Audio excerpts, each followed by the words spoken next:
അപ്പോൾ നമ്മൾ ഇന്ന് നാഗബന്ധം എന്ന് പറഞ്ഞ പടമാണ് കണ്ടത്. അപ്പോൾ ഇതൊരു കന്നഡയോ തെലുങ്കോ കണ്ടാണ്. അതിൻ്റെ ഒപ്പം ഡബ് വേർഷനാണ്, മലയാളം കണ്ടത് ഞാൻ.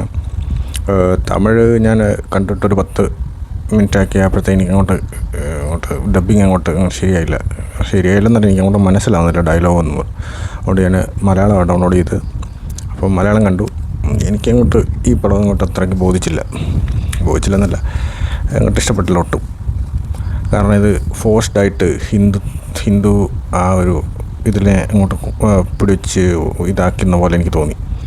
കുറേ പടങ്ങളിങ്ങനെ ഇതുപോലെ വന്നിട്ടുണ്ട്, ഈ ഹിന്ദു ഇതിനെ കുറേ എടുത്തു കാണിക്കുന്നതായിട്ടൊക്കെ. ഈ വേറൊരു മതത്തിനെ താഴ്ത്തി അവരെ വില്ലനാക്കിയും അങ്ങനെ. എനിക്കത് നേരത്തെ ഒന്നും തോന്നിയിട്ടില്ലായിരുന്നു. പക്ഷേ ഈ ഒരു പടം കണ്ടപ്പോഴൊക്കെ എനിക്കങ്ങനെ തോന്നുന്നുണ്ട്. കാരണം നോർത്തിൽ നിന്നുള്ള ആ ഒരു നോർത്തിൽ പടം ഓടണം എന്നുള്ളൊക്കെ രീതിയിലുള്ള ഒരിതാണ് അവർക്ക്, എന്താണെന്നറിയത്തില്ല. അപ്പോൾ ഇതിനകത്ത് ഒരുപാട് കഥാപാത്രങ്ങളുണ്ട്. അപ്പം നായകൻ എന്തോ വിരാട് കർണ എന്നെങ്ങാണ്ടാണ് നായകൻ്റെ പേര്.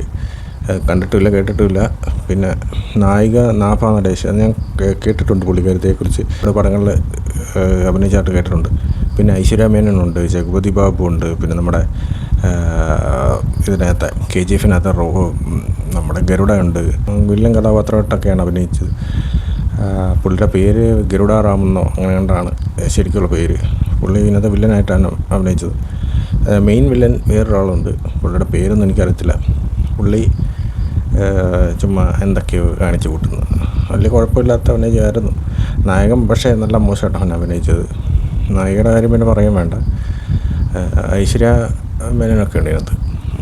പുള്ളിക്കാരത്തി എല്ലാ പടത്തിലും ചെയ്യുന്ന പോലെ എന്താണ്ടൊക്കെയോ ഒന്ന് ചെയ്തിട്ട് പോവുക. അപ്പോൾ പടത്തിനെക്കുറിച്ച് വേറൊന്നും പറയാനില്ല, പോരാ.